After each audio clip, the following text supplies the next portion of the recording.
recently joined our hunger strikers in solidarity.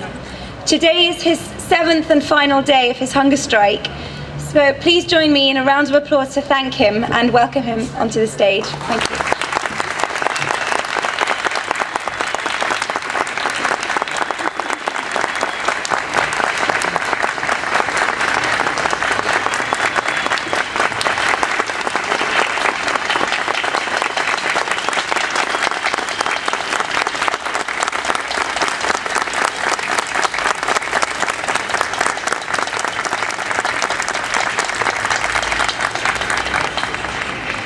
I haven't said anything yet.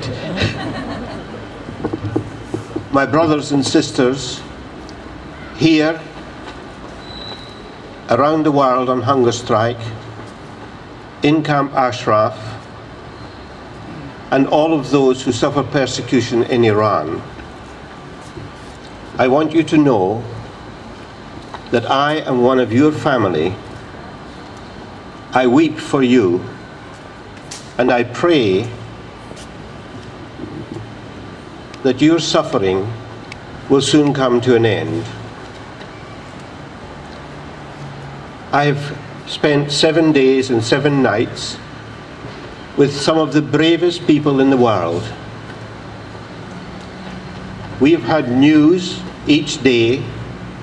On occasion, our hearts have been lifted, only to be dashed again. You've all heard of the horrific things that have happened to the hostages, and I'm not going to repeat those. I wrote to many, many people. I have written to the media, and I've written to church leaders, and I have written to politicians.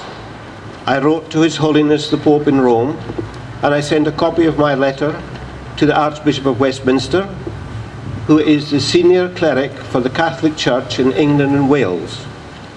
Yesterday, we were very pleased to have a meeting with one of the auxiliary bishops at Westminster, and we were assured that the Catholic Church were party to the press release that was made by the Archbishop of Canterbury.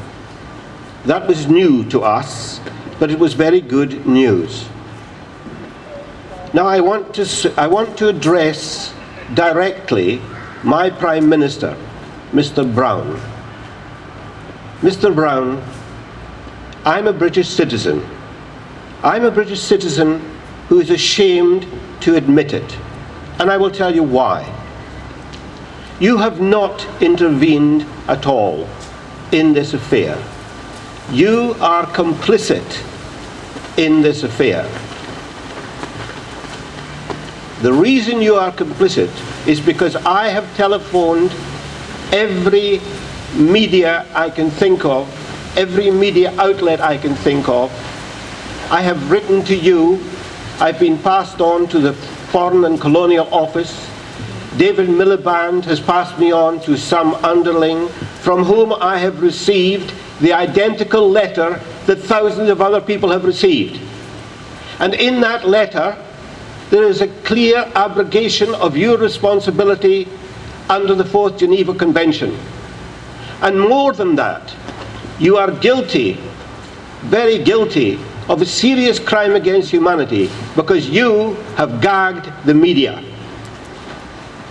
Mr. Brown, I accuse you of gagging the media. I have telephoned journalists even in local press, all of whom have promised to call me back, none of whom have done so. And as for the BBC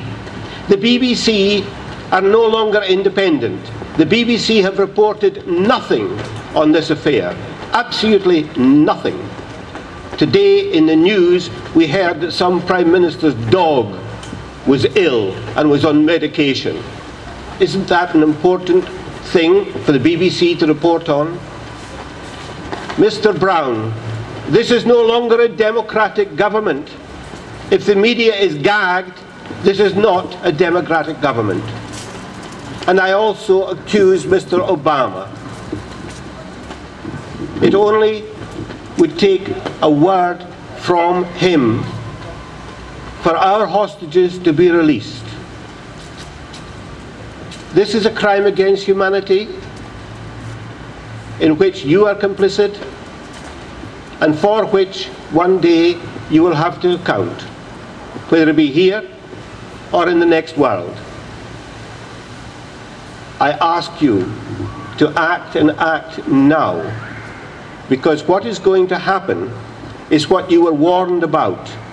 Before the Iraqi war, you were warned, and our Prime Minister at the time, Mr. Blair, was warned that what we were doing was opening the door for the spread of fundamentalist Islam.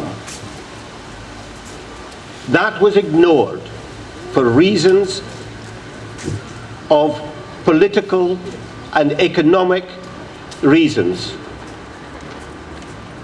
What has happened is exactly what was predicted. If Islamic fundamentalism spreads into Iraq, which it already has done, that is a stepping stone for the rest of the world. And the reason I am here is to tell the rest of the world that this is a dangerous situation for the whole world. Don't try to appease Mr.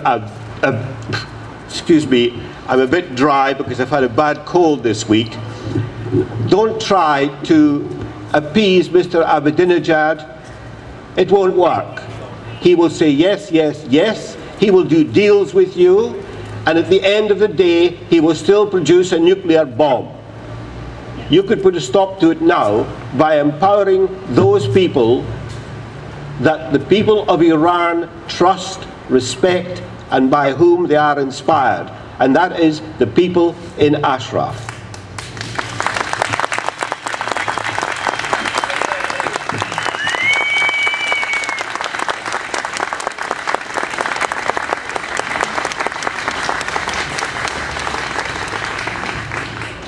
And I shall finish by saying that a continued appeasement of Mr. Ahmadinejad is going to lead to a situation which is going to be much, much worse than the situation when we fought Nazism. It's going to be very much worse, because this is going to be a nuclear confrontation and is going to start in Iran. So do something now. Stop appeasement. Shukran.